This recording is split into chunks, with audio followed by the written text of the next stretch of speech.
So hello everyone. सो gas, inverse trigonometric functions में आज का हमारा जो टॉपिक है वो है प्रिंसिपल वैल्यू। आज हम प्रिंसिपल वैल्यू का बेसिक डेफिनेशन देखेंगे और कुछ एग्जांपल्स करेंगे, और एग्जाम में आप कैसे लिखेंगे प्रिंसिपल वैल्यू के प्रॉब्लम्स को, वो भी आज हम इस वीडियो में देखने वाले हैं। तो वीडियो बहुत हेल्पफुल होगी आपके लिए। अगर आपने फर्स्ट वीडियो नहीं देखी, basic concepts of inverse trigonometric functions, तो आप पहले वो देखिए ताकि आपका जो पूरा टॉपिक है, पूरा यूनिट है, वो सीक्वेंस में कंप्लीट हो सके। So make sure you hit the like button, and if you will subscribe to my channel Solutions at Glance, you will get lot of benefits.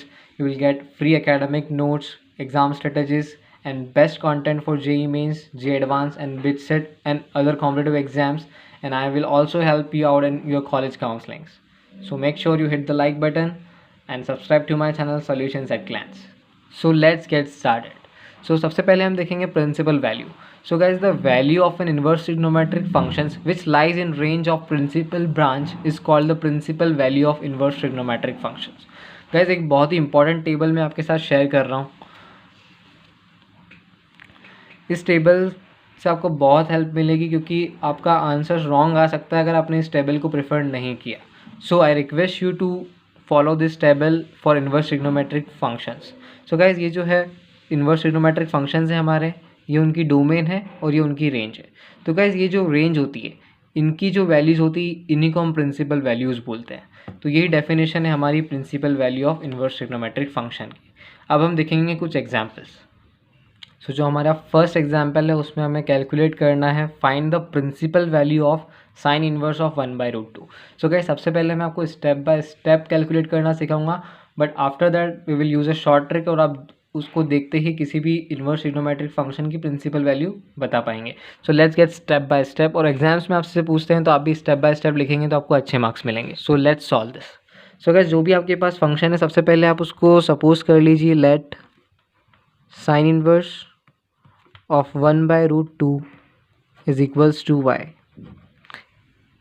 सो इससे हमारे पास आएगा, साइन को हम उधर भेजेंगे तो हमारे पास आएगा sine y is equals to 1/√2।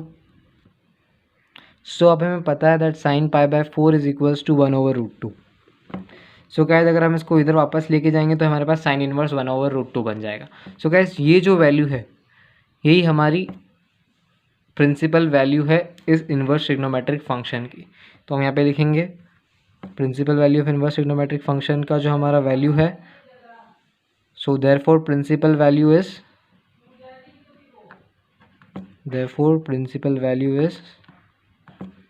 π/4। अब गाइस, अगर आप टेबल्स प्रेफर करें तो हमारा जो फंक्शन है वो साइन इनवर्स है, तो हमने यहाँ चेक किया साइन इनवर्स। इसकी जो प्रिंसिपल वैल्यूज़ की रेंज है वो है -π/2 से π/2, और जो हमारा आंसर आया है वो है π/4, जो कि इस रेंज में लाई करता है। So our answer is correct. Now we will solve 2 more examples on principal value of inverse trigonometric functions. तो जो हम स्टेप फॉलो कर रहे हैं वो ये है, पहले हम फंक्शन को y रखेंगे। So let's solve this. So y is equals to sine inverse -1/2, then we will transfer the inverse function. तो ये साइन का है तो ये हमारे पास बनेगा sine y is equals to -1/2। इसको हम इस फॉर्म में कन्वर्ट करेंगे, ये sine y equal sine x example के लिए मैंने यहाँ पे ऐसा मेंशन किया हुआ है, बाकी जो फंक्शन होगा उसके अकॉर्डिंग यहाँ पे आपके पास इक्वेशन बनेगी। So sine y is equals to -1/2। So we can write it as sine y is equals to sine of -π/6।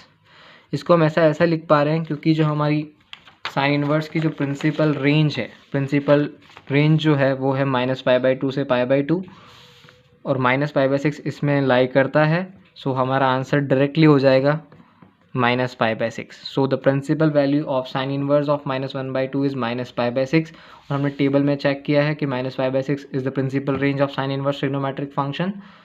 So our answer is correct. Now solve another example, chord inverse of -1/√3. We will follow the same procedure.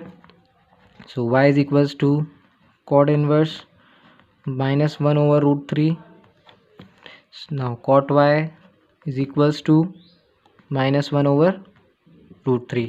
तो अब जो हमारी second step में मैंने आपको example बताया था sine y is equals to sine x वाला फंक्शन, बट अब यहाँ पे हमारा बनेगा cot y is equals to cot x something हमें बनाना है।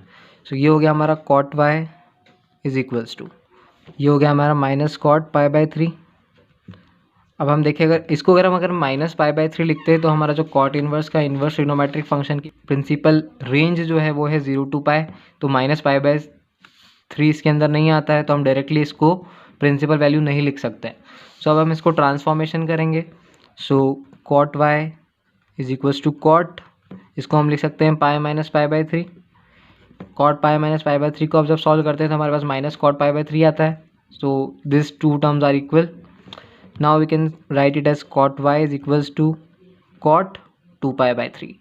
Now check 2 pi by 3 is our third step. 2 pi by 3 lies between 0 to pi, which is the principal range of cot inverse trigonometric function. So our answer will be correct. Therefore principal value will be 2 pi by 3. So I hope guys आपको examples से clear होगा, और again I will request you to prefer this table while solving problems and try to remember this domain and ranges. So these are the steps which we will follow to find the principal values of inverse trigonometric functions. और अगर आपको कोई भी doubt आता है तो comment में लिख सकते हैं, आप जो प्रॉब्लम कर रहे हैं उसमें आपको कोई डाउट आता है तो वो मेंशन कर सकते हैं। I will resolve that problem. So make sure you hit the like button and subscribe to my channel Solutions at Glance, and it's bye for now.